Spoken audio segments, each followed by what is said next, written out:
Hello, എല്ലാവരും happy ആയിട്ടിരിക്കല്ലേ? Okay, ഞാനിന്ന് ഞങ്ങളുടെ ഒരു ചെറിയ എക്സ്പീരിയൻസ് ഷെയർ ചെയ്യാനായിട്ട് ഈ വീഡിയോ ചെയ്തിരിക്കണേ. ഞങ്ങൾ കഴിഞ്ഞ വർഷം ഞങ്ങളുടെ ആനിവേഴ്സറിക്ക് ജോർജിയ പോവുകയായിരുന്നു. അപ്പോൾ ഞങ്ങൾ രണ്ടുപേരും ബക്കറ്റ് ലിസ്റ്റിലുള്ളൊരു സംഭവമാണ് പാരാഗ്ലൈഡിങ് ചെയ്യണമെന്ന്. അപ്പോൾ ഞങ്ങൾ അവിടെ ചെന്നിട്ട് കുറച്ച് കഷ്ടപ്പെട്ടു. അങ്ങനെ ടൈമും ഒരു വിൻഡിൻ്റെ ഡയറക്ഷനൊക്കെ നോക്കിയിട്ട് വേണം ഈ പാരാഗ്ലൈഡിങ് ചെയ്യാനായിട്ട്. അപ്പോൾ ഞങ്ങളുടെ ട്രിപ്പിൻ്റെ ലാസ്റ്റ് ദിവസം കൂടിയായിരുന്നു അത്. അപ്പോൾ അങ്ങനെ എന്തോ ലക്ക് ഞങ്ങൾക്ക് ആ സമയത്ത് അവിടെ എത്തിപ്പെടാൻ പറ്റി. ഞങ്ങളത് സ്റ്റാർട്ട് ചെയ്തു. ഇത് എന്താ പറയുക, സ്റ്റാർട്ട് ചെയ്തിട്ട് ലാൻഡ് ചെയ്യുന്ന വരെയുള്ളൊരു എക്സ്പീരിയൻസ് അത് പറഞ്ഞറിയിക്കാൻ എത്രത്തോളം പറ്റുമെന്ന് എനിക്കറിയില്ല. പക്ഷേ ഞാൻ ട്രൈ ചെയ്യാം. ഞാൻ എന്താ പറയുക, ഞാനൊരു മാജിക്കൽ വേൾഡിലായിരുന്നു.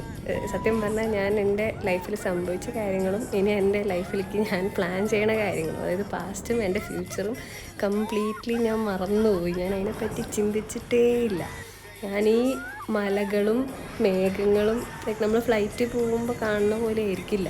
അപ്പോൾ കാണുന്നത് ഒരു ബാരിയറോ നമ്മളൊരു ഇതിനകത്തല്ലേ. പക്ഷെ ഇത് നമ്മൾ ഫ്ലൈ ചെയ്യാണ്, നമ്മൾ പറക്കുകയാണെന്ന് അറിയില്ല. ശരിക്കും ആ ഒരു എൻജോയ് ചെയ്തിട്ട് ഞാൻ പറഞ്ഞിട്ടുണ്ട്. ഒരു പേടി എന്ന് പറയുന്നത് എനിക്കുണ്ടായില്ല. എനിക്കറിയില്ല എന്താണെന്ന്. ഞാൻ വിചാരിച്ചത് എനിക്ക് ഹൈറ്റ്സും ആങ്സൈറ്റിയൊക്കെ ഉള്ള കാരണം എനിക്ക് പേടിയായിരിക്കുന്നതാണ്. പക്ഷേ ഞാൻ അതിനെപ്പറ്റിയൊക്കെ മറന്നുപോയി. ഞാൻ ശരിക്കും എൻജോയ് ചെയ്തൊരു മൊമെൻ്റാണത്. നമുക്ക് ഇനിയും ട്രാവൽ ചെയ്യാൻ കുറേ ഞങ്ങളുടെ ബക്കറ്റ് ലിസ്റ്റിൽ കുറേ പ്ലേസസ് ഉണ്ട്. അപ്പോൾ ഇനി അതിനെല്ലാത്തും ഇതുപോലെ ഓരോ അഡ്വഞ്ചേഴ്സായിട്ട് നിങ്ങൾക്ക് ഷെയർ ചെയ്യാൻ പറ്റട്ടെ. നമുക്ക് അടുത്ത വീഡിയോയിൽ കാണാം. അതുവരെ ബൈ.